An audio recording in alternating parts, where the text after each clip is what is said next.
Hello welcome back to Minnus diary. അപ്പോൾ കുറേ ആയില്ലേ കുക്കിംഗ് വീഡിയോ ഒക്കെ ചെയ്തിട്ട് ഇന്ന് അങ്ങനെ ഒരു വീഡിയോ ആണ്. ഞാൻ ചക്കപ്പ ഉണ്ടാക്കുന്ന വെച്ചു. ഇവിടെ നല്ല ക്ലൈമറ്റ് ആയിരുന്നു കേട്ടോ. വൈകുന്നേരം മഴയൊക്കെ വരാൻ നിൽക്കുകയാണ്, ചൂടൊന്നുമില്ല. അങ്ങനത്തെ ക്ലൈമറ്റ് ഒക്കെ ആകുമ്പോൾ നമുക്ക് ഓരോന്ന് കഴിക്കാനും ഉണ്ടാക്കാനൊക്കെ തോന്നില്ലേ, അതേപോലെ ഉണ്ടാക്കിയൊരു സാധനമായിരുന്നു കേട്ടത്.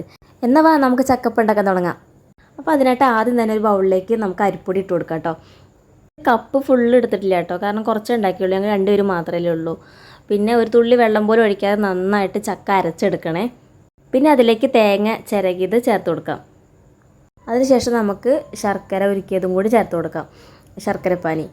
അത് ഞാൻ അരിക്കണത് ചിലപ്പോൾ അതൊരു കല്ലൊക്കെ ഉണ്ടാവുമേ, അതുകൊണ്ടാണ് നമ്മൾ അരിച്ച് ചേർത്ത് കൊടുക്കാൻ നല്ലത്.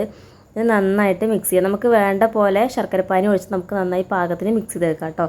അതിനുശേഷം ഇത്തിരി ഏലക്കാപ്പൊടി കൂടി ചേർത്ത് കൊടുക്കാം. അതിനുശേഷം ഞാനൊരു സ്പൂണ് നെയ്യ് കൂടി ചേർത്ത് കേട്ടോ. നെയ്യ് ചേർത്ത് നല്ല ടേസ്റ്റ് ഉണ്ടാവും. എന്നിട്ട് നമുക്ക് നന്നായിട്ട് മിക്സ് ചെയ്ത് കൊടുക്കണേ. ഈ സമയത്ത് ഉപ്പ് കൂടി ഇടണം, അത് ഞാൻ എടുക്കാൻ വിട്ടുപോയതാണ്. എനിക്കിത് ഇലയിലാണ് കേട്ടോ ഉണ്ടാക്കുക.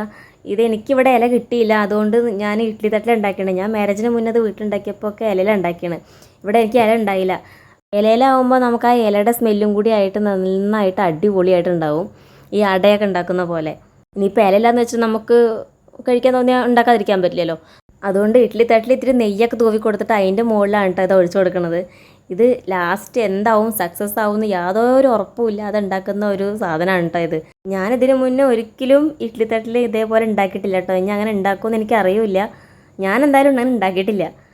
അപ്പോൾ എന്താവുമെന്ന് അറിയില്ല. അപ്പോൾ എന്തായാലും നമുക്കിത് ആവിൽ വെച്ചിട്ട് പുഴുങ്ങിയെടുക്കാം. അപ്പോഴേക്കും നമുക്ക് നല്ല മഴ പെയ്തു കേട്ടോ അവിടെ. പിന്നെ അവസാനം ആയി, പക്ഷെ നന്നായിട്ട് വന്നു കേട്ടോ. ഞാൻ വിചാരിച്ചില്ല ഇത്രയും നന്നായിട്ട് വരുന്നു. ഞാൻ സ്പൂൺ കൊണ്ട് ഇങ്ങനെ അടി പിടിച്ചിട്ടോന്നൊക്കെ നോക്കിയപ്പോൾ കറക്റ്റായിട്ട് അത് ഇളകി പോന്നു കേട്ടോ. ഞാനൊരു 10-15 മിനിറ്റോളം ആവി കൊള്ളിച്ചിട്ടാണ് ഇത് ഉണ്ടാക്കിയത്. പിന്നെ നല്ല ടേസ്റ്റ് ഉണ്ടായിരുന്നു കേട്ടോ. നല്ല സ്മെല്ലായിരുന്നു, ചക്കയുടെയൊക്കെ മണം. നല്ല സോഫ്റ്റ് ആയിരുന്നു. എല്ലാവരും ഇത് ഒരു വട്ടെങ്കിലും ഒന്ന് ട്രൈ ചെയ്ത് നോക്കണം, എല്ലാവർക്കും ഇഷ്ടപ്പെടും. അപ്പം നല്ല ചുക്ക് കാപ്പിയും പുറത്ത് നല്ല മഴയും ഒപ്പം നമ്മുടെ ചക്കപ്പവും കൂട്ടിയിട്ട് ഞങ്ങൾ വൈകുന്നേരം ചായ കുടിച്ചിട്ട് ഇരിക്കുകയാണ്. അപ്പോൾ നമുക്കിനി ഇല കിട്ടാനില്ലെങ്കിലും നമുക്ക് ചക്കപ്പം ഉണ്ടാക്കാമെന്ന് മനസ്സിലായില്ലേ. അപ്പോൾ വീഡിയോ ഇഷ്ടപ്പെട്ടാൽ ലൈക്ക് ചെയ്യുക, ഷെയർ ചെയ്യുക, സബ്സ്ക്രൈബ് ചെയ്യുക.